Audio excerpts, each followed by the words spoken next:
على محمد وآل محمد.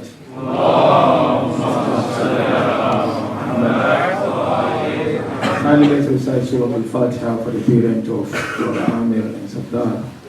Allah Tabaraka wa Ta'ala grant to them Jannat al-Firdaus. Al-Fatiha.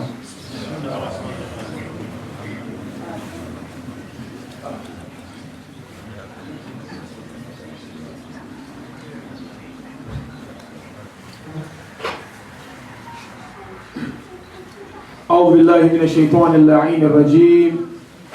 بسم الله الرحمن الرحيم.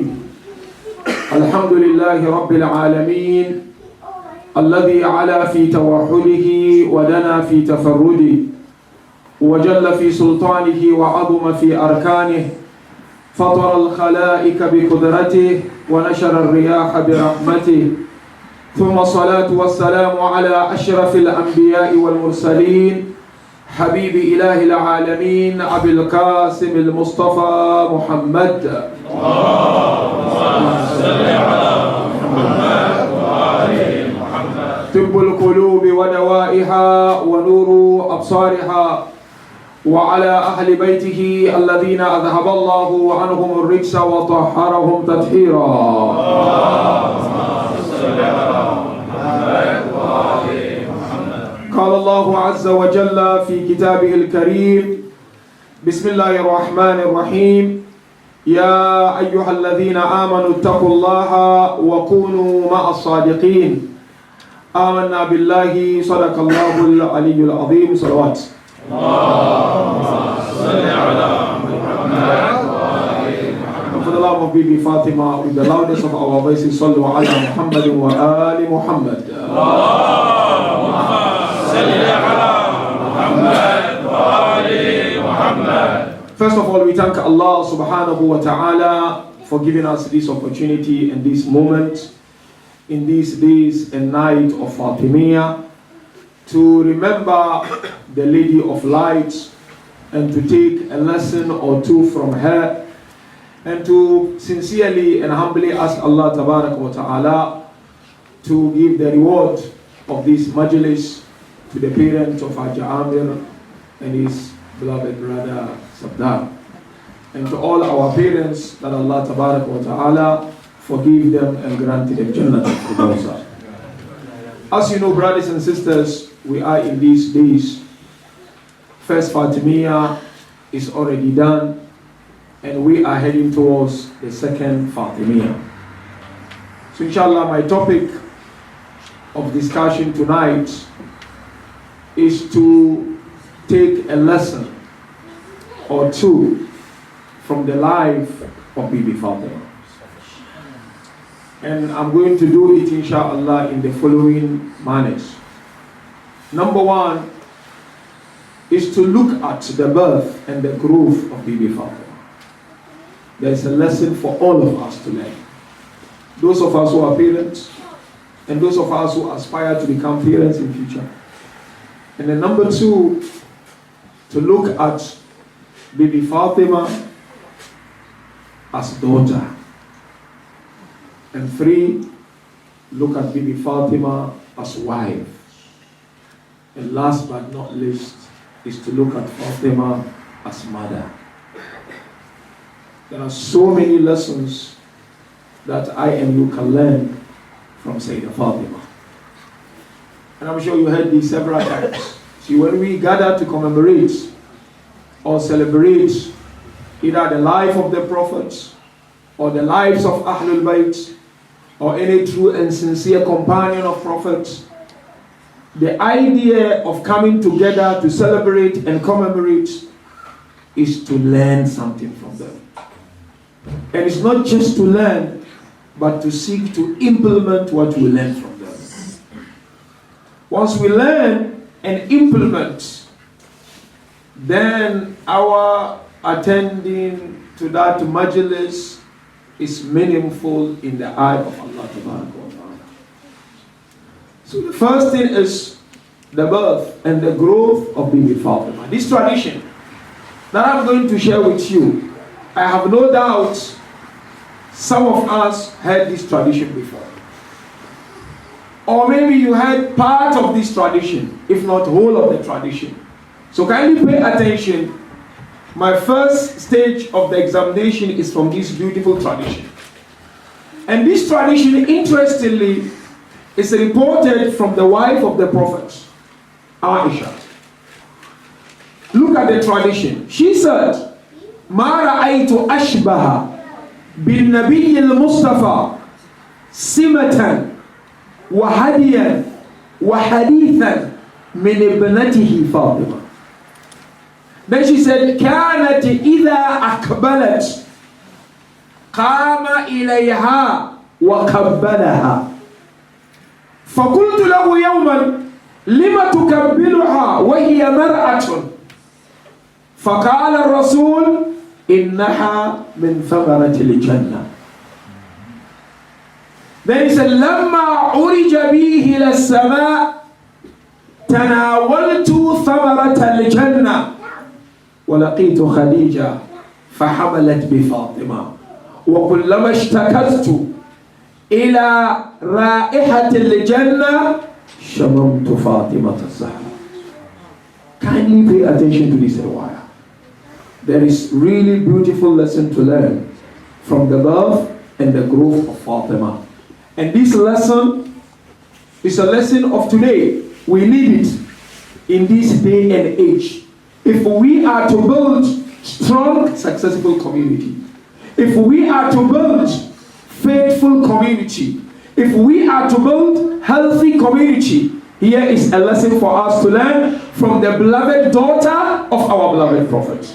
You know what's the tradition? Aisha reported saying, I've never seen anyone resembling the Holy Prophet in his look, in his walk, the way he walked, and the way he speak, than his beloved daughter Fatima.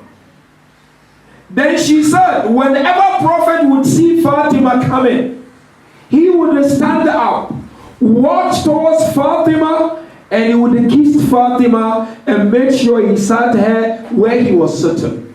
So then Aisha one day asked Prophet, why are you kissing Fatima? And Fatima is female.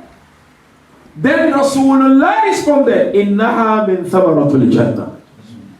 I am kissing Fatima simply because Fatima is from the fruit of Jannah, from the fruit of paradise. The Prophet explained, when I was taken to the seventh heaven, I was given fruit from heaven. When I came down from heaven, what normally happens between husband and wife happened between me and Khadija. Then Khadija carried Fatima. So whenever I crave the smell of heaven, I then smell Fatima. What lesson do we learn here? Kindly pay attention, brothers and sisters. Why Fatima with this manqaba, with this fadila, with this value? Because if you look at prophets of Allah, even Ahlul Bayt alayhimus salam, there is none who was born from the fruit of Jannah. It's only Fatima to Zahra who was born from the fruit of Jannah. What's the secret to her? If you truly want to understand the secret, I refer you to a very powerful philosophical discussion on the relationship between soul and body. In philosophy, there is discussion as to what constitutes relationship between soul and body. And scholars, when they dissect and examine this relationship, they realize that there is influential relationship between the two. Body influence soul and vice versa. And if you look at the example, when you are really sad, you know, sadness is not from the body. Sadness is from the soul. But if you are really not in good mood and you are sad, someone who knows you, when he gets closer to you, is able to understand that indeed this person is not in good days. And then Sabir al-Mu'mini said, Ma admara imru'un shay'un illa wa zaharat ala falatati lisani. Imam Amir al-Mu'mini said, it's not possible for someone to hide something except that one day that thing will be flowing from his tongue. One riwayah said, It's not possible to hide anything except that one day it will be seen on your face.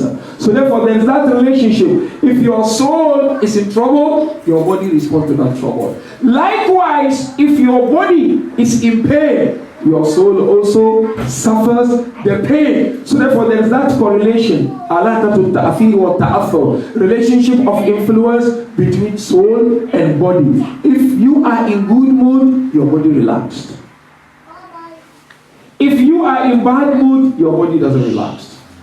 If you are disturbed, you are unable to sleep at night. If things are okay, you find that when you come back home at night, you are able to sleep. So there is that relationship. Now question, what is the secret behind this relationship between soul and body? The secret is that there are two forms of movement. One movement is movement of space, like you move this from this place to another. That they call harakatun aradiyya, or makaniya if you like. I move from that place to this place, that's no big deal. The secret is the second movement. They call it a harakatun jawhari. A real true movement. What is real true movement? It's the movement of something within itself. I give an example. When you boil water, okay, water is boiling. Beginning, the water is very cold. Then slowly, the water starts to change in condition. It is a movement between itself. It's not something new, or you are not moving it from one place to another. This is what they call true movement. Example, when you plant a seed, this seed slowly but surely takes different shapes until it becomes tree, it becomes fruit. It's a movement. Likewise, the way insan is created by Allah. What are we created from? We are created from liquid, from semen. This semen makes movement within your body or within the body of our mothers. From something very small, drop, and that drop becomes Nooru Muhammad. That drop becomes Amir. That drop becomes Abdul Rauf. So now the secrets behind the birth of Fatimia Zahra alayhi salam is what? Is that drop. Where was that drop from? From Jannah. So if the food that makes the drop is good, the drop becomes good, and the boy or girl becomes good. What lesson do we learn from the birth of Fatima? Halal eating. When I talk of halal eating, I'm not talking of, the food is slaughtered halal. Your rizq, your earning, your job. Some of us are parents here. Some of us, our children are 10 years. Can you guarantee your daughter and your son that all that you've been feeding them is halal from the day they came to this world up until today? Fatima alayhi salam wasn't just from halal, she was from Jannah. Hence, Imam Hassan al-Askari made it beautifully. All of us, Ahlul Bayt, are proofs of Allah over you. But Fatima is the proof of Allah over us. Halal. Wallahi, this is very, very important. Today, parents cry about parenting. But some take illicit money to the house. Some they rig the system. Some don't pay tax. Some they do rigging, and you feed your children. You are destroying their growth. When you celebrate the life of Fatima, remember this. It wasn't just a miracle. Allah wanted to serve it as a lesson for us. A person cannot be good miraculously. You need to undertake certain effort for you to be able to give birth to a child. Hence, scholars mentioned, not to belabor the point of this, upbringing of a child is 50% before birth and 50% after birth. 50% before birth is what you give, what you eat. Remember, your child is made out of the food you eat. If that food is unlawful, you have already destroyed and tainted 50% of the life of that child. So that's the first lesson we learn from their birth and grow from baby Fatima alayhi salam. Second stage of the examination, Fatima as a daughter. Very important. Each and every parent, those who have daughters, but if you have son also you can put it, they're not issue. Because Fatima is not just role model for men, for women, she's role model for both men and women. We have two forms of relationship with our children. It's either we make them or we break them. How do we break our children? By giving them everything they want without thinking about it. Because you don't want to make them sad. So whatever they want, you just give. Whether good or bad, you do not scrutinize, just give them. They want the latest iPhone, you give. They want to go to the best restaurant, you give them. I'm not saying don't give them, I also have children. But I'm saying if you want to break your children, then don't scrutinize anything, just do it.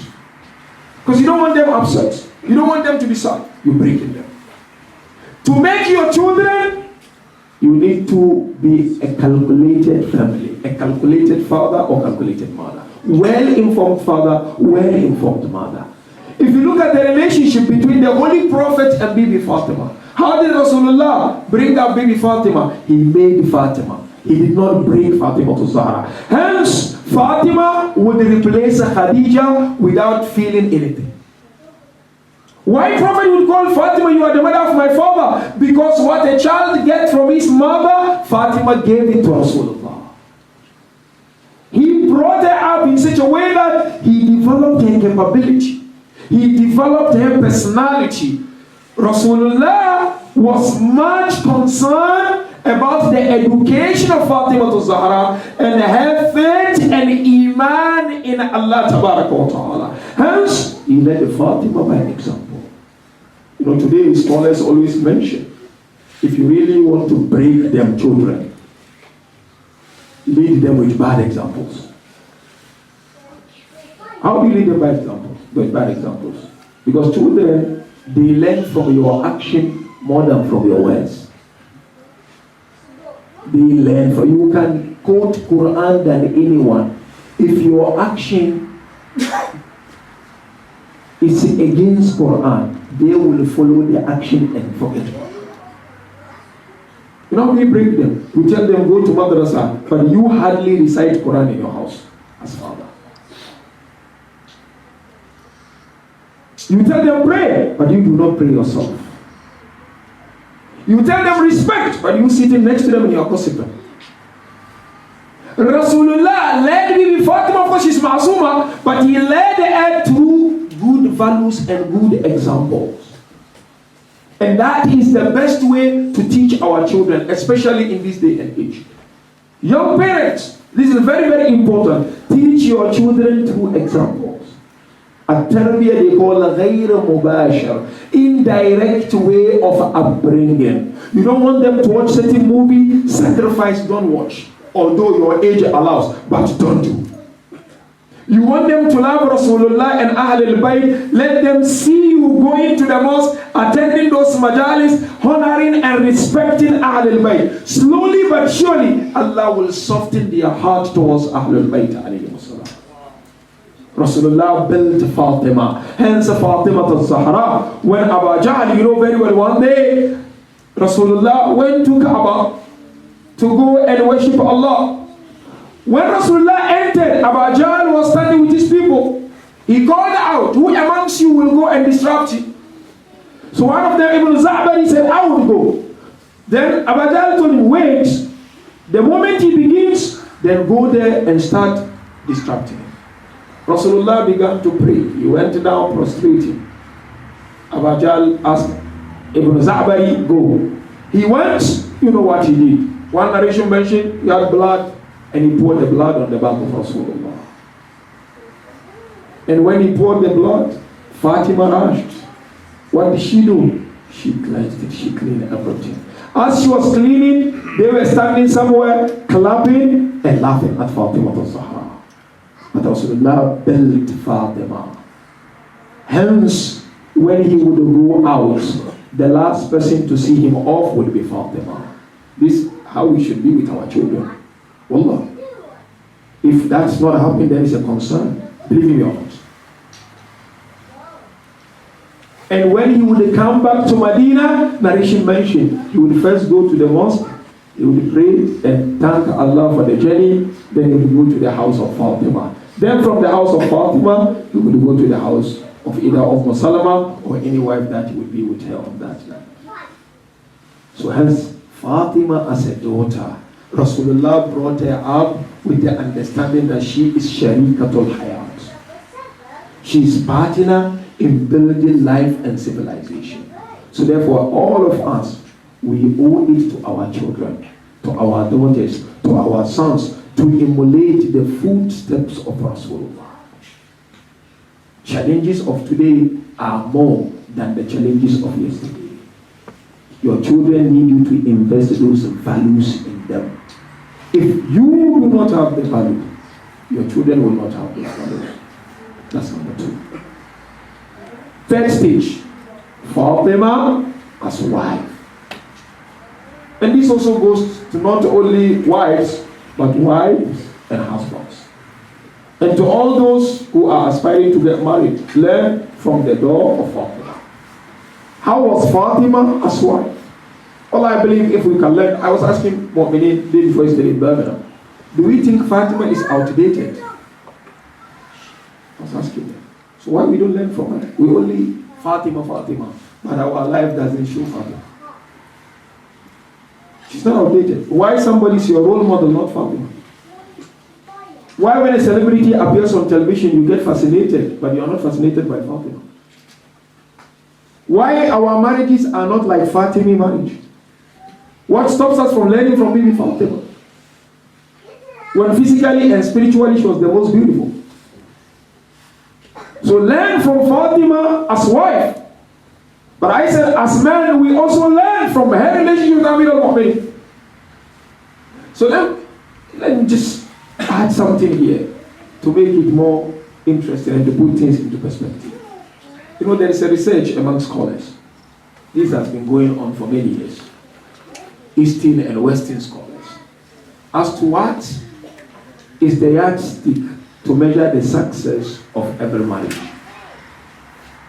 How do you measure as to whether your marriage is successful or not? So I'm going to share some opinions, and then my interest is to share the opinion of Bibi Fatima. You married, I'm married. Can you put your hand on your chest and tell me you are successful in your marriage? If you say yes, how? Explain to me. What makes you think that you are successful? So the scholars in their research, they came up with few things to measure the success of marriage. But all those things, when it comes to Islam and the teaching of Bibi Fatima, you find they are nothing really. We need them, but they are nothing compared to what Fatima stood for. And that is what I want to share with you tonight. So the first opinion is that there are two things. If you meet them in your marriage, or you find them in your marriage, then you are successful. What's that? Happiness and trust. Or sometimes you find somebody tells you know what, when I'm with my wife, I'm happy, but I don't trust her. My love for me. Somebody will go, no. I trust, but I'm not happy. So this first opinion is not our opinion. I must be happy and I must trust. It's a long discussion. I'm just giving you the pointers only. That's the first opinion. Second opinion. Listen, everybody has natural needs, irrespective of whatever happens in the relationship. So long as my natural need is taken care of, I'm successful. There's that opinion. That whether I am happy, whether I trust, it doesn't matter. So long as my natural needs are taken care of, I am okay, I'm successful in my marriage. That's the second opinion. Third is what Fatima taught. Hold on.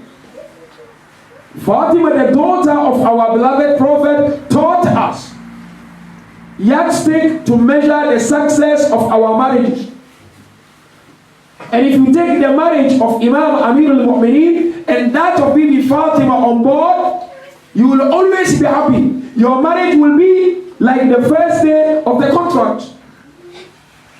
What is the teaching of Bibi Fatima alayhi salam on how to measure? Fatima taught us, whoever is in marriage and fails to identify the main objective of marriage in that marriage, he is bound to fail in life. So if I ask you a question, why do we marry? What are the main objectives that Allah expects us to achieve in our marriage? You need to identify. Bibi Fatima identified those needs and requirements, and she met them through certain steps. What are the needs? The first objective of marriage is for your marriage to hold your hand to Allah. You are married, salat you don't do. Simple. You are married, your love for Ahlul Bayt is less. You are married, you gossip. Marriage, Allah said, وَمِنْ آيَاتِهِ. Marriage is one of his signs. Meaning what? Your marriage is means to proximity. Whose proximity? Allah's proximity.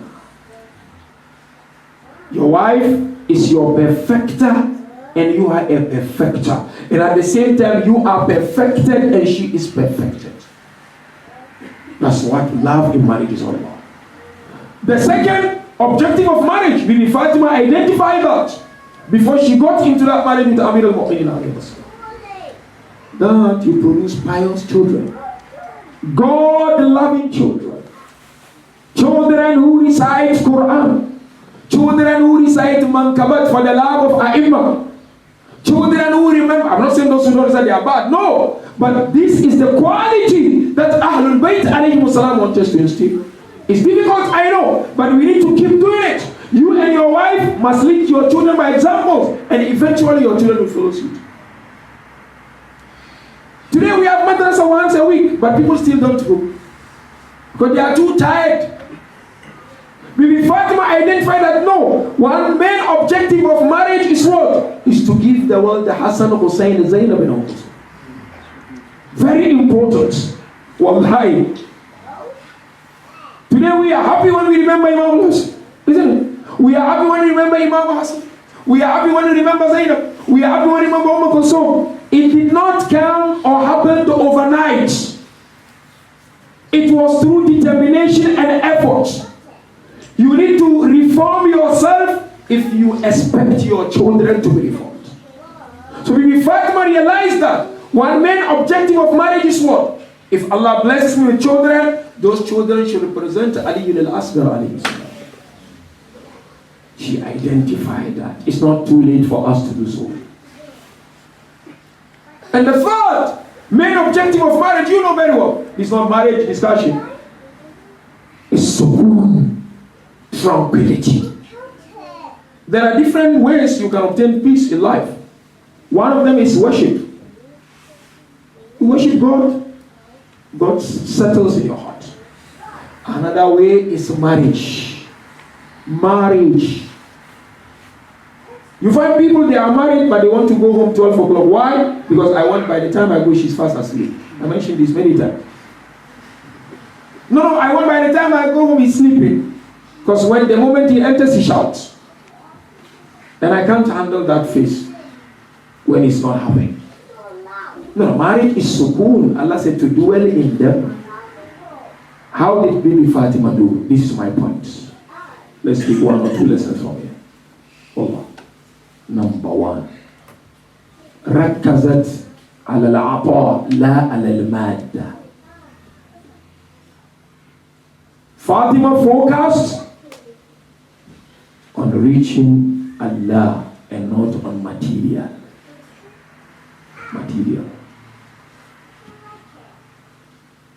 Today some people, when they are married, their reception music is played. Some borrow money even for the reception. Where is the barakah? Bibi Fatima, I'm not saying of course we will have the same mahar of Bibi Fatima today, no. But we emulate Bibi Fatima, isn't it? You will have it, emulate it. Practically. She was the daughter of Rasulullah. Islamic treasury was under the control of the Holy Prophet. He could have paid anything as mahar for Fatima. He could have done that. But why didn't he do? Even when the Holy Prophet invited her, when Imam Amin came for that proposal, Rasulullah did not impose on Fatima, He called Bibi Fatima and he said to her, here is Ali proposing or seeking or asking your hand in marriage. She said, so long as Allah and His Rasul are pleased with it, I'm happy. Make Allah central and pivotal to your relationships. So Bibi Fatima alayhi salam focus on Allah, and that is why normally when you marry or your children get married, the next time you want to have that family, especially of daughter, where if your daughter is the one married, how is my daughter? How is she? Is she okay? Everything is fine. Any concern? You ask. She knows how to cook. She don't know how to cook. So Rasulullah would go and ask Imam Ali, isn't it? What would Imam Ali say? Ni'mal awni ala ta'a. He asked Imam Ali, how is your wife? Is she okay? What is it about Fatima? But Imam Ali said, no.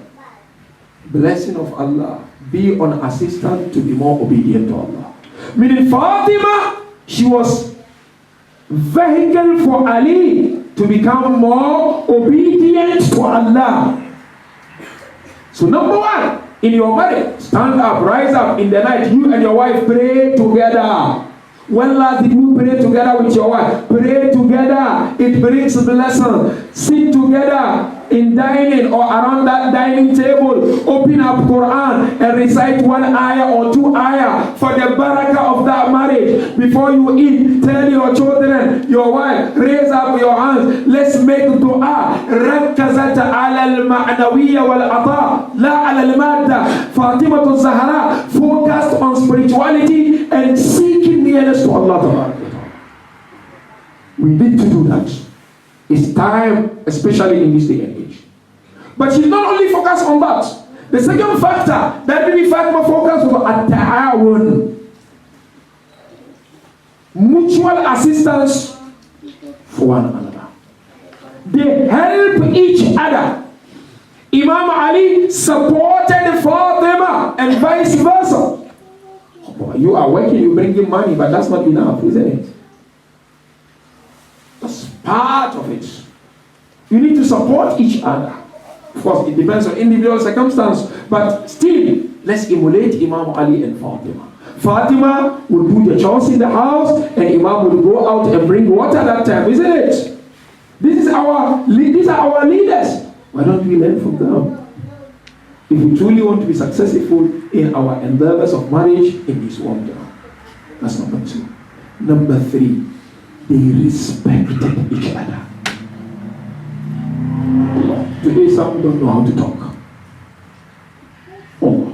Some when they are upset, they are angry, the way they talk to one another is not good. When the Holy Prophet gave Fatima to Ali, you know what he said to Imam Ali? He said, Ir'af wa talattaf biha wa raham biha. Allahu Akbar. Rasulullah said to Imam Ali, empathize with Fatima and sympathize with her and be so merciful to her. At the end, what did Imam Ali say? Ma abagadatni kattun. She never angered me. She never made me angry. Of course, we cannot do that. We are not Masum. But they respected one another. And Fatima will also say, Ni'mat taba'ul. Imam Ali is indeed a blessed husband. Ni'mah. He is a ni'mah. I wouldn't imagine life without him. So Fatima, yes. And the last factor, Fatima really looked at for that successful marriage is what? She and Ali and the children, they focus only and only the pleasure of Allah. This scholar said, Kamalul Ma'nawi, spiritual perfection. And you have so many examples. One example, there was no food in the house. Today, alhamdulillah, we have. Imam Ali would say to Bibi Fatima, go to your father and ask, tell him we need something in the house. We don't have enough. Maybe Fatima will go to that house. And because of a Sharon, a honor and dignity and respect, she wouldn't say anything to prophets. She wouldn't say. But the father would realize that there's something. Then when she would say, what would the father do? He'll give a tasbih to Fatima.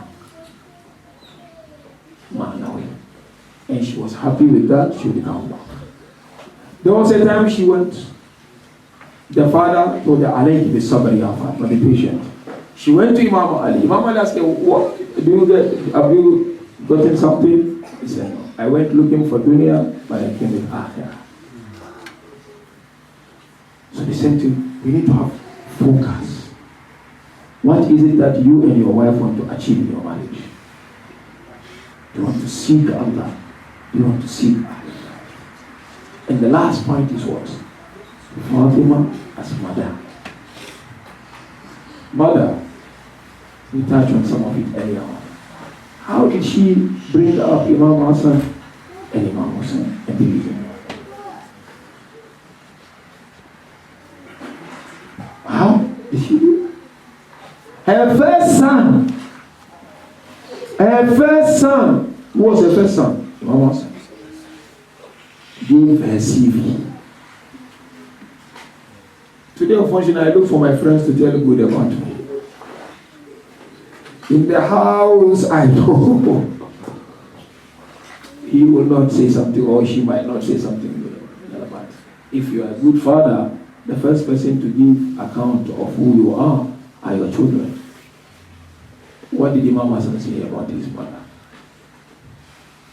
Ma ra'aytu a'bad min ummi Fatima. So I've never seen someone higher in Allah's worship than my mom. كانت تقوم حتى تتورم قدمها. So she would stand up until her feet were swollen. Mom also. I should be proud if my son and daughter will say, you know what? My father actually loved God. No, my father loves music a lot. Hey, that will be catastrophic. You know my father? He loves shisha. I'm not saying shisha is bad, but if that is the sin your son will give, the first, no, my father, you know, when it comes to ziyarah, he is like that. And when it comes to Maktam, you know my father? Oh, man, good. You know, my father, when Ahlul Bayt has been mentioned, you know, the way, come and see my father. So Imam Hassan would give an account of his mother. Not only that, Imam Hassan would say, when she would wake up in the middle of the night, it would go to Fajr. Fatima would then go to prostration sajda. She would prolong a sajda. He said, I would hear her making dua. For who? You know the riwayah? For her neighbors. Then I would ask her, why making dua for your neighbors and not us? Then she would say, Al-Jaru Thummadda. Isn't it? That's what she taught him. Do you know what? Fatima and Amir al-Mu'min, they would send Imam Hassan and Hussein to the mosque of Prophet. Go and see where Quran is being recited. Allah said, you go see. Imam Hassan knows the Quran, they are Quran. But why would she do that? Instilling those values for I and you to learn. And when they would come back from the mosque, say the Fatima would ask Imam Hassan and Hussein, I want you to recite, read those that you heard from the mosque. So that's the value she instilled in those children. And last but not least, you know very well that biggest value and the greatest value. When all the family decided to fast, isn't it? As men were not one, so they made another. If they are cured, we'll fast to thank Allah. You know the incident. Imam Ali fasted, Bibi Fatima, Hassan, Hussein, they all fasted. And Allah revealed, إِنَّمَا نُطْعِمُكُمْ لِوَجْهِ اللَّهِ. La nuridu minkum jazaan wala shukura. These are values. So therefore, brothers and sisters, in conclusion, children given to us by Allah are amanat. They are trust of Allah. And each one of us, Allah, will be questioned about these children. These children are ma'sumin, they are infallible before they become mature. What they see in you is what makes them or break them. And so I conclude by inviting myself and all of us, especially those of us who lost their parents, either in recent days or many years ago. You know, one of the benefits of having a good child is that that child can be a reason for parents to go to Jannah easily. Wallahi. Even if they are not Muslims, they can be good child. It's not a joke. Wallahi al-azim. Invest your time in your children. You want to dunya? You want to akhirah? The simplest and quickest way is through your children. Teach them Fatiha. You forgot that riwayah from Ramzan, that the first day your child learns Bismillah, that is kafara for the children, for the family. Bismillah, your sins are dissolved. Imam Zainab mentioned. Let alone you teach them Quran. You remember that story that he carried during the time of Jesus, Isa alayhi salam. A young youth lost his father, and the father wasn't that good. But the youth grew up to be a good boy, and he was doing charity work. Isa alayhi salam visited the cabin of that father one time, and the person was receiving punishment. Prophets of God, Allah inspired them and teach them. Another time Isa went, the person was receiving ni'mah of Allah. Isa asked, Prophet, Ya Allah, what happened? He left behind a son, and the son is going around with dates given to people as charity and sadaqah. Allah now changed the situation of the father to ni'mah. So therefore, if your parents are not alive, you are blessed to come to majalis, to go to the mosque. Remember them with Fatiha. Remember them with majalis. But don't forget, if you are a young parent and if your children are young, instill the value, the love of Muhammad wa Ali Muhammad in them, because that will matter when you depart from this world. It will go a long way when you depart from this world. Even good ones like Ahlul Bayt, Qasim will represent Imam Hassan al-Mushtaba in Karbala. Your children are your reps. And hence I conclude with this known tradition from our beloved Prophet. إِذَا مَاتَ ابْنُ آدَمَ انْقَطَعَ عَمَلُهُ إِلَّا مِنْ ثَلَاثٍ. When the son of Adam departs from this world, nothing matters except one of the three. Nothing matters. One of the three. In other words, this one of them is in a position to change your destiny. One, sadaqatun jariyah, isn't it? Sadaqatun jariyah. Running sadaqah, continuous charity. Meaning what? The mosque needed a clock, and then you donated to them. So long as they continue to use it, and you are no more in this world, Allah will keep on shining and illuminating your grave. Somebody very poor, no means of education, and you help out. When you depart from this world, you will benefit from it. Number two, our ilmun yuntafa'u bih.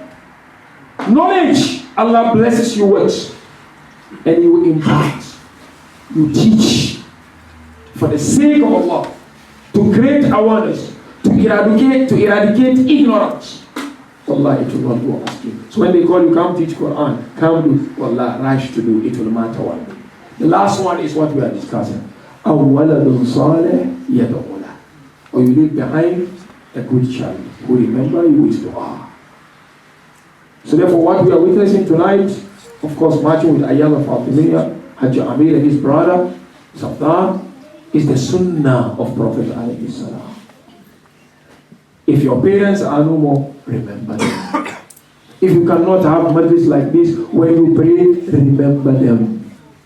It will go a long way. And what better way to remember our loved ones than through the dhikr of Ayam.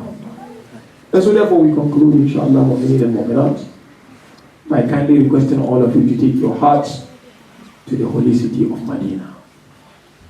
Let's remember the final moments of the life of Sayyida Fatima alayhi salam. You know very well, pious people, God-loving people, prophets of Allah, true and sincere companions of the Holy Prophet, and Ahlul Bayt alayhi salam. If you look at their ending, you realize that they were tortured and they were shown a lot of injustice. First of all is the daughter of Prophet Fatima. Allah. Fatima is Ummul Masa'ib. She is the mother of all tragedies and pains in life. Let's look at it briefly and then we ask Allah through the blessing of this Masa'ib. You know what happened to her? Fatima in her final moments. What happened? Some men came to her house and they called Ali, her husband, to come out and talk. And she said, no, this is the house of the daughter of Rasulullah. What was the response? The door was pushed on Fatima. So they pushed the door, isn't it? That's the end of her life. But when the door was pushed on Fatima, the nail on the door pierced the rib of Fatima. The rib was pierced. So the rib was broken. But her husband was the one who made the ghusl when Fatima left this world, isn't it? And you know very well, Imam Jafar remembered the broken rib of Fatima. You know that lady, early morning when she was walking in the market of Banu Umayyah, she fell down. When she fell down, she said, Ya Allah, deal with the killers of Fatima. Isn't it? She was arrested. They rushed to Imam Jafar for dua. The lady was released. They brought her to Imam Jafar. Imam Jafar asked the lady, why did you say, Ya Allah, deal with those who killed Fatima? She said, oh my Imam, as I was falling down, I realized I was falling on my rib. That was the moment I realized the pain that Fatima al-Zahra went through. You know very well, Fatima al-Zahra, before she left this world, she called Asma bint Umayyah, wife of Imam Amir al-Mu'mineen. She said to Asma, Asma, I'm going to my room. After an hour, come check on me. If I am alive, then Alhamdulillah. If I'm not alive, then you should know it's Inna Lillah wa Inna Ilayhi Raji'un, isn't it? Asma, after 1 hour, went to check on Fatima, and she saw Inna Lillah wa Inna Ilayhi Raji'un. Imam al-Hasan and Hussein came back home. They never ate alone without their mother. Imam al-Hasan approached Asma, where is our mother? Asma said, no, take your food. Hassan and Hussein, they said, no, we want to see our mother before we eat. Allahu Akbar. But the mother has already succumbed to the calling of Allah. But what is so painful is what? When Imam Ali was making the ghusl of his beloved one, Asma said, all of a sudden, Imam Ali stopped the ghusl. And he went and sat on one corner of the house. And Imam Ali began to cry. Asma said, I approached him, I asked him, Ya Ali, I've never seen you crying like this. He said, oh Asma, as I was busy making the ghusl of Fatimah al-Zahra, my hand crossed by the broken rib of Fatimah. So, one of the painful parts of the life of Fatima is that no one knows where Fatima is buried. Your father, you know where he's buried. Your mother, you know where she's buried. The world entirely do not know where Fatima is buried. That is why when they were carrying her in that darkness of the night, Imam Hassan came and sat next to the body of the mother. He hugged the mother. He called out, Amma, Amma. There was painful quietness, isn't it? Narration mentioned Abba Abdullah then came to the body of Fatima. Abdullah sat down. He hugged the mother. He hugged the chest. Mama, Mama. There was painful quiet. That is why we are told by Arbab al-Maqatil. Imam Ali was inspired. Ya Ali, go and remove Hussein from the chest of Fatima. This is why Maqatil asked these questions. Scholars mention always, if the angels did not bear to see Hussein on the chest of Fatima, how did they bear to see Shimmer on the chest of Abba Abdullah? So how did the angel bear to see them poking the lips of Abba Abdullah? Inna lillah wa inna ilayhi raji'un. Inshallah, before Mahatam, let's make dua. Raise up your hands, brothers and sisters, let's make dua. We ask Allah Tabarak wa Ta'ala, the parent of Hajj Amir and Samdar, to forgive them and grant them Jannat al-Firdaus. Allah Tabarak wa Ta'ala, forgive them all their shortcomings. All of us sitting here, one way or the other, we lost our parents. Brother Abdul Rauf also lost his dad some weeks ago. All of us, we ask Allah wa Ta'ala to forgive them and grant them Jannat al-Firdaus. May Allah forgive them their shortcomings, inshaAllah. And we ask Allah wa Ta'ala to continue to inspire us with the true teachings of Ahlul Bayt alayhimus salam. Matar al-Hussein.